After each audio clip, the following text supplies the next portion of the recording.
Oh, how I love a long dirt road. Hello, everyone. Ryan here. Another uncomplication for you today.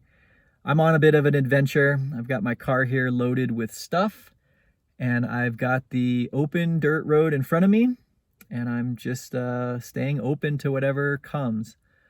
I am thinking, as always, and putting together some thoughts about these experiences that I've been having recently.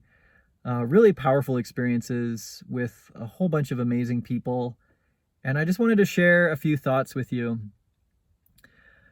I think the thing that I am trying to dig out and say through all of these videos is a reflection on what it means to be okay with the world.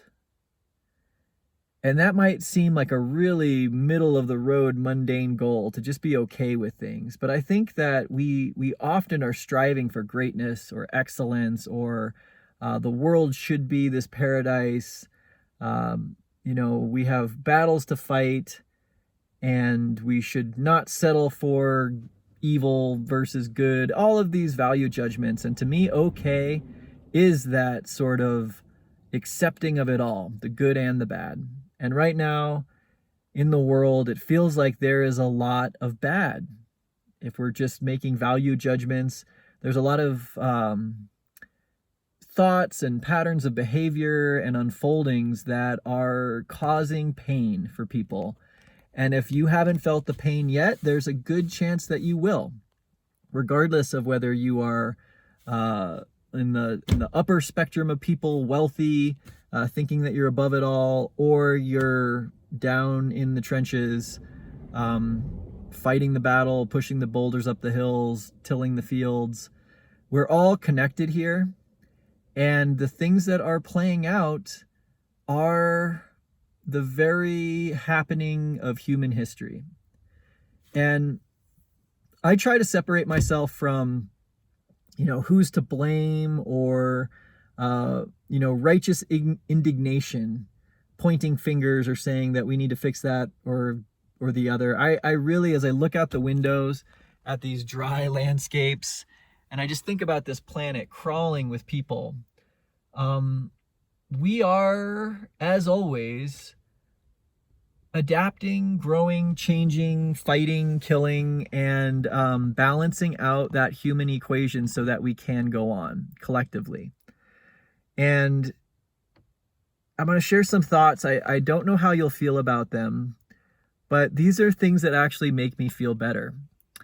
When I can stop seeing myself as supremely important, this story, this ego, this image, this hope and dream for the future that I am stuck to, that must go on, and there's success or failure ahead. When I let go of that and I see myself as one of 7 billion human experiences that are all happening on the planet today. That sun is up there shining, and in my thinking, there's just that one sun, but there are 7 billion suns up there shining. There's one for every one of our experiences, because each of our experiences are different. Collectively, it adds up to this organism, this super organism that we are all a part of. And an analogy that I like thinking about is a tree. So if you look at a tree, it's made up of billions or maybe even trillions of individual cells. But collectively, they make up this one graceful form that has a life cycle, that has green leaves in the summer, yellow leaves in the fall, no leaves in the winter, and flowers budding in the spring. And that is the collective work of billions or trillions of individual cells. But you cut off the branch of a tree and it grows somewhere else. It grows more somewhere else. To prune a tree is actually to help it. And in a way, each of us are just the cells of this big human tree. And some of us are in really great places, up high, lofty. Maybe we're leaves dancing in the wind without a care. And others are under a lot more load. They're down in the trunk, or they're in the branches, and they have tension put on them, and they have to be calloused and strong. And others are down at the roots, and they're pulling up water, and whatever that experience is, it takes all of us collectively to make what it is that we do together. Now, the scary part is, if all of a sudden you waved a magic wand and made all of the cells in a tree conscious, self-aware, and gave them an image of themselves that was highly individualistic, where each one of them was, as it were, in their own adventure, their own story, and there was expectations set on them to excel, or to maybe even in the religious sense, to live an authentic life and make it to heaven, or in just the kind of common sense, to be a good person, whatever it is. Imagine if all of the cells of a tree were to become self-aware.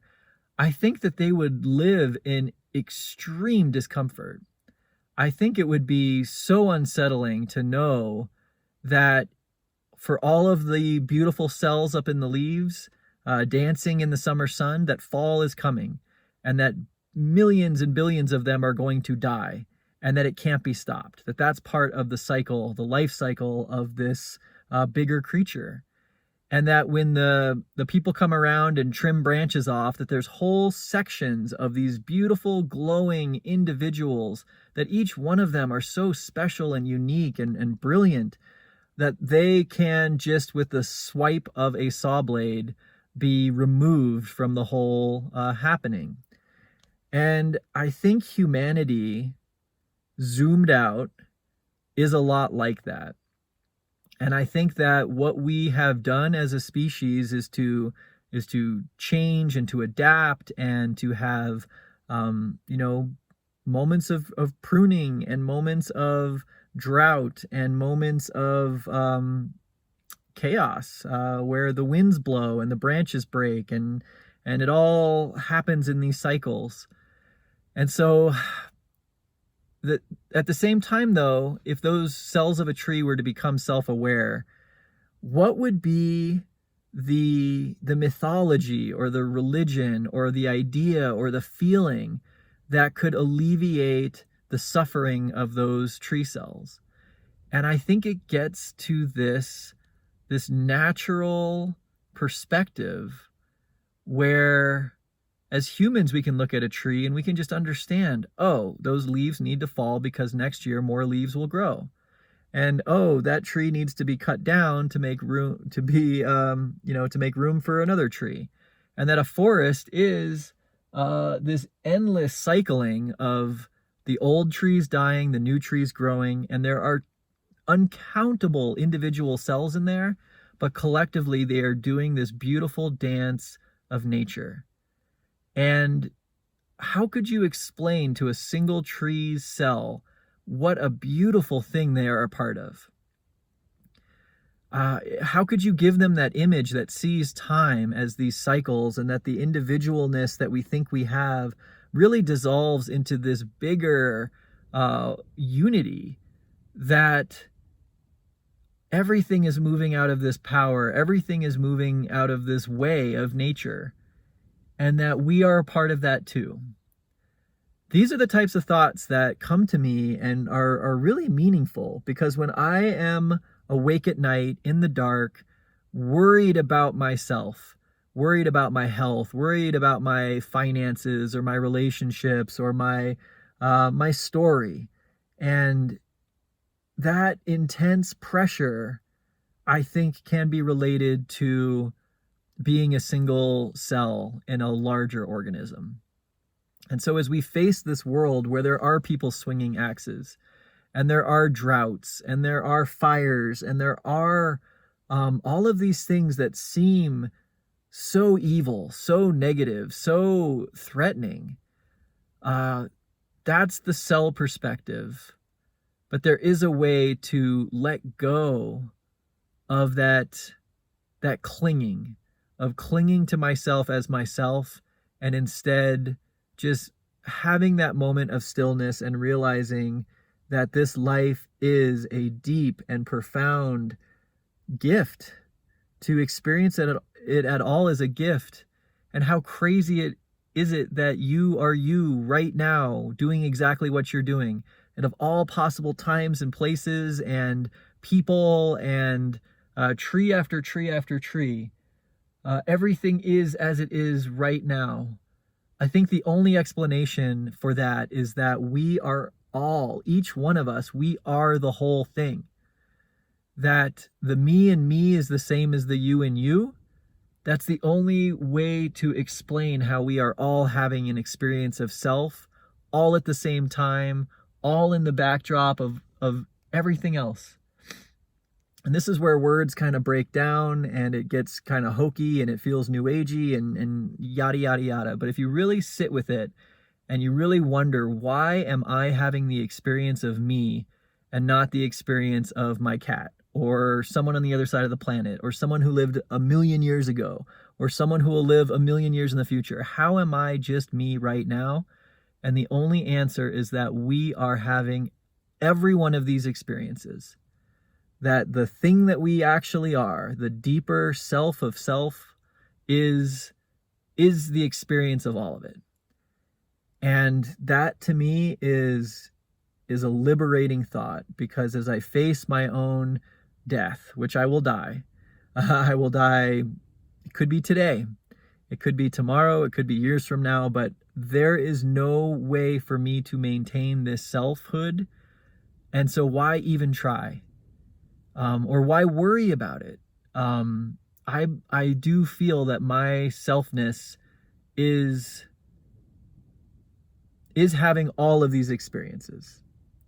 And so it is not a call to lay down arms or to give up or to be passive or to not not to do the things that you feel are the right things to do. Whatever that is, rolling out of your center, just, being open to this experience of life that is yours. Keep doing that. But also know in the back of your mind that it is all okay. Not just okay, it is beautiful, it is real, it is present. This is it. And yeah, this is how I feel as I drive down the road right now. And it's crazy that what brought us all together was, these topics of economics and of personal wealth, or I don't know, this individual story tied into this bigger human happening. I don't know. I hope that these types of just open and honest sharings are useful to you, because if we can collectively have this awakening as individuals of this larger thing that we're doing, I think then we are really empowered to live without fear, and to wake up every day and to create the universe. And that is a powerful place. So I'll leave it there. Thank you all for tuning in. I'm going to get back to my journey here, but until next time, cheers.